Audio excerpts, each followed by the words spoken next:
Okay, so day 2, and I've brought the frame or table A, B and C up to the shed.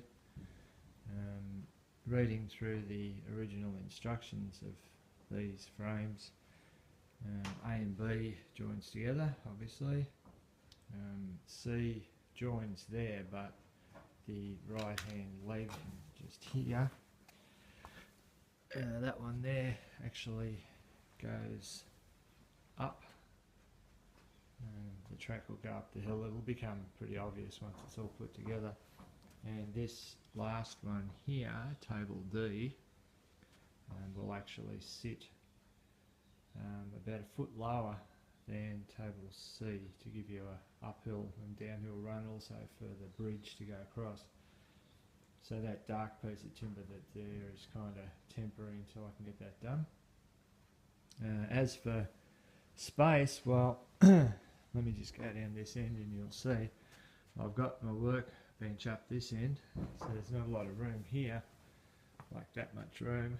Not enough for me, not exactly a large fella. But if I go down that way, as you can see where I park my, the cat's in here. Where I park the car, there's not going to be a whole lot of room to get out, and of course the MDF will actually go over the end by a little bit as well. If you have a look at the plan here, it actually goes over the end.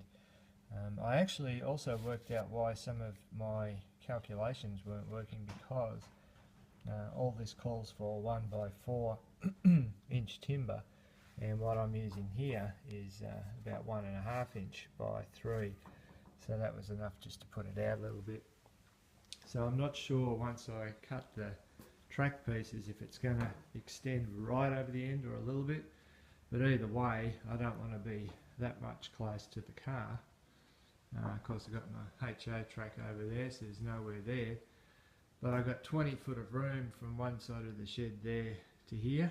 So what I'm thinking is that I'll move all this crap out of the way over there, dismantle some of the bench and assemble A and B up there and extend it out to about there, and then run these two pieces C and D, not the cat of course, over to that side, and it should end up pretty much where the end of my static model is over there. And I'm figuring even if it does end up kind of here, then I can almost put this 132 scale scene on the end of it as well. Anyway, they're my thoughts now, so it's time to start cleaning up a bit and move it around. Okay, so I've cleaned out all that bench area, and I basically just pulled those top pieces off, left the framework underneath in place, cut out those middle bits there, because this is going to be an access hatch at the back, so I wanted to keep that functionality. Now the other thing I did was I just put a bit of 1/4 inch MDF, attached it to the back there. That's going to be my backdrop. Every slot car track I ever do, I always forget to put the backdrop on until last and clamber over everything, so this time I've done it first, so yay for me. Just put a little temporary leg there just to hold it, check the heights, how I want it to go. Now I'll make up some sturdier legs and level this off and go from there. Okay, so I've just finished assembling the framework. So it wasn't too hard. Basically took me 5 or 6 hours yesterday on Saturday, and about the same again today to measure it up, cut it all up and put it all together, so I'm pretty happy with that. Notes about the build. Well, the first thing is, if you've got a keen eye, you'll notice that is the table, and this is mine. It's actually backwards. And the reason it's backwards is because, as I had suspected, there you go, now it actually clears my diorama at the end. So I've got that much room to work through or walk through, which is cool. If I'd built it the other way, you can see how it angles back like that.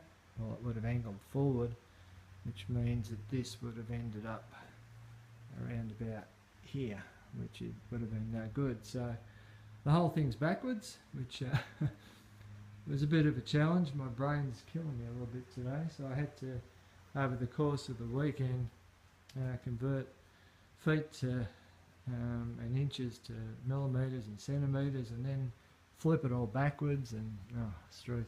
Anyway, so she's done. The backdrop I've screwed on before I put it up this time. Got my little access hatch here, which I'll use to be able to get to the back of it as per the diagram. You'll notice that that goes up there. So that's coming for the bridge, the flyover. Getting a bit of rain out there, which is good. This part was a little bit confusing. I think if you remember when you saw the frames on the ground, that this actually was level. I had one piece across. In the diagram it actually has 5.5 inches down, so I just cut a piece of 1/2 inch MDF to size, and then screwed that on so the bridge will come across that way. So that's pretty good. I put the legs where they told me, but I also added another leg there, and where else did I put them? One there and one there. It just, now it's rock solid, it's not going anywhere. Before, without those extra legs, I don't know, it just didn't quite seem right. I like to be able to jump on top of these things, especially when you're first building them and the track's up there, you climb across it, and you know, to do scenery and all sorts of stuff, and I want to know that I can put my 78 kilos on here without a problem. So that's good. Most of these legs are recycled from my old train track, which is good again. So this whole framework cost me $34, which is pretty good, and $10 of that was for the screws. So it's all recycled timber. Am I going to paint it? Yeah, probably, because I'm a little bit OCD about things like that. I think I'll paint it all up. I've got paint tins over there in the corner. Have a look what I've got left over, and I'll paint that up maybe through the week. And once that's done, we can. I've got to clean this up too. Cut that around just to shape it a bit. Once it's painted, then we can start working on the track, which of course I'll have to flip backwards and forwards.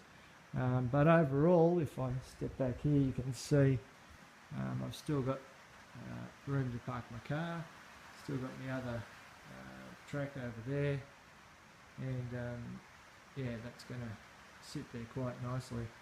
All this crap that's lying around, that'll go under the track, of course, once I've painted it. And I'll have a curtain around it like I've done with a lot of the other things. So there you go, all in all a productive weekend, and we'll see you next time.